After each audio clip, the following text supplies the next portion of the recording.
শীত যখন শেষ হয়ে যায় তখন আমি জামা কাপড়গুলো সব ধুয়ে আলমারিতে তুলে রাখি।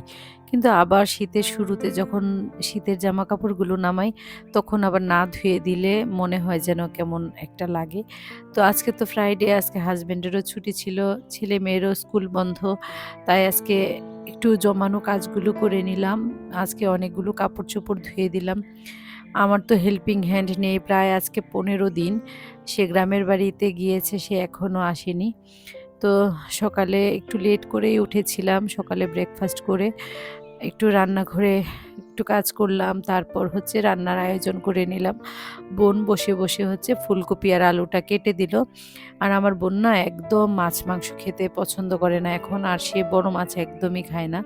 সে আমাকে বলছিল, "আজকে একদম সিম্পল রান্না করো, যেটা আমি একটু ভালো করে খেতে পারবো।" ও মাছ-মাংস একদম খেতে চাইছে না। তাই আজকে একটু রান্না করলাম হচ্ছে ফুলকপি, আলু আর পেঁয়াজ কলি দিয়ে ভাজা, ডাল আর হচ্ছে একটু শুঁটকি মাছের ভর্তা করলাম। ওর আবার শুঁটকি মাছটা অনেক পছন্দ। আর বাচ্চাদের জন্য একটু মাছ রান্না করেছিলাম ফুলকপি, আলু দিয়ে। সেটার ফুটেজটা আসলে নেওয়া হয়নি। আর ফ্রাইডেটা না অনেক ব্যস্ততার মধ্যে কাটি। একটু লেট করে ঘুম থেকে উঠলেই সারাটা দিন অনেক ব্যস্ততার মধ্যে যায়। তার উপরে তো আমাদের মেয়েদের কত কাজ থাকে।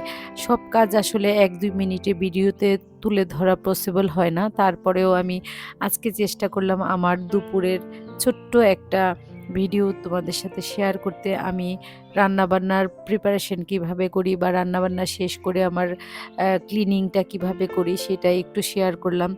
তো এই তো রান্নার পর হচ্ছে সিঙ্ক ভর্তি থালা বাসনগুলো ধুয়ে আমি আমার বাচ্চাদেরকে আর আমার বোনকে খাবারটা দিয়ে নিলাম। আমার হাসব্যান্ডকেও বললাম, "তুমি খেয়ে নাও।" মেয়ের আবার ৩ টের সময় নাচের ক্লাস আছে, ওইখানে যাবে। তো ওরা খেতে আমি স্নান করে আসলাম। আর আমার মেয়ে না ফ্রাইডেতে পুজো দেয়।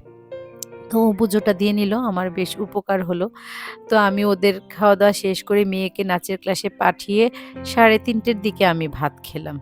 এই হলো আমার শুক্রবারের ছোট্ট একটা গল্প। সবাই ভালো থেকো। টাটা।